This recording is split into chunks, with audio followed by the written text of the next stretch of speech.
मी पुन्हा एकदा माझ्या शेतावर आली आहे. दिवस कितीही बदलले तरी आपल्या मातीची ओढ कधीच कमी होत नाही. शेत नुसती जमीन नसते, ती आपल्या भावनांची पंढरी असते.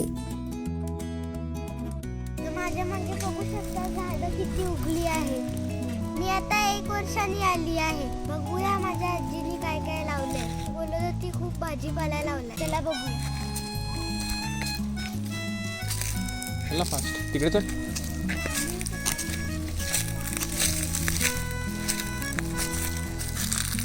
तर गाईस बघू शकता माझ्या आजीने यावेळेस कलिंगड लावले. तर गाईस बघू शकता इथे मिक्स क्रॉपिंग केली आहे. त्याच्यामध्ये टोमॅटो, वांगी, मका आणि प्रत्येकाच्या आजूबाजूला वाल लावलेत. वालाच्या झाडामुळे मातीमध्ये नायट्रोजन फिक्स होते.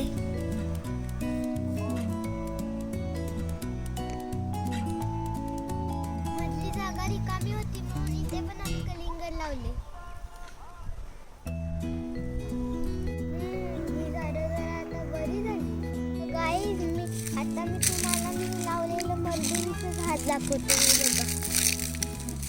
मलबेरी आता पिकत चाललीये. मलबेरी बघू शकता 2-3 दिवसात खायला होईल. मला मस्त भाजीपाला दाखवते. यांना माझ्या आजीने खूप सारा भाजीपाला लावलाय. इथे आम्ही मेथी पेरली आणि या कुंडीत कोथिंबीर, इथे पालक.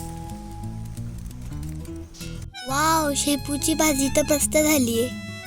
ते बघू शकता फ्लावर कोबीची लागवड केली आहे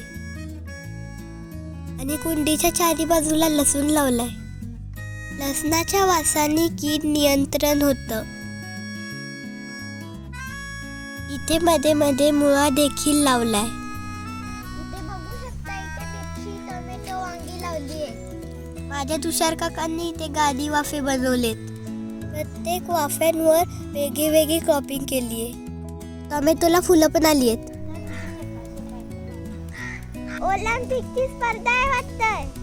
तर तलाव दाखवतो तुम्हाला आता.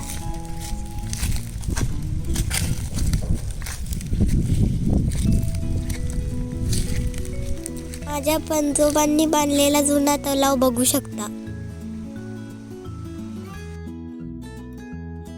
आपल्या हाताने फुलवलेलं शेत पाहण्याचा आनंद काही वेगळाच असतो.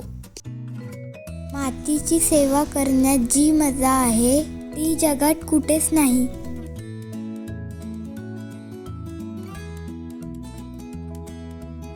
माझ्या मागे बघू शकता हा आमचा जुना जंगल आहे. इथे खूप जुनी झाडं आहेत आंब्याची. आईला बांबू जाम वरती गेलाय. माझ्या तुषार काकांनी विविध प्रकारची बांबूची झाडे लावली आहेत. माझ्या काकांना निसर्गाची खूप आवड आहे आणि त्यांच्याकडून मला प्रेरणा मिळाली. म्हणूनच मी सुद्धा झाडे, पक्षी आणि प्राण्यांवर प्रेम करायला लागली. ते म्हणतात ना, मातीची ओढ मातीची गोडी, हिरवाईची जादू मनाला देई साध.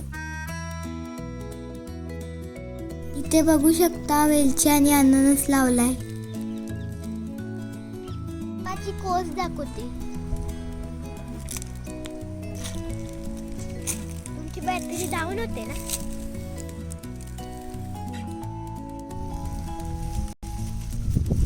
साप आहे.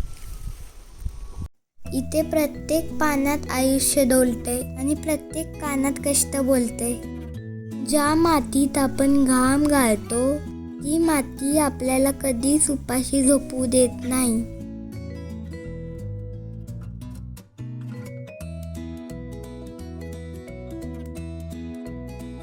माझी जमीन माझी अस्मिता.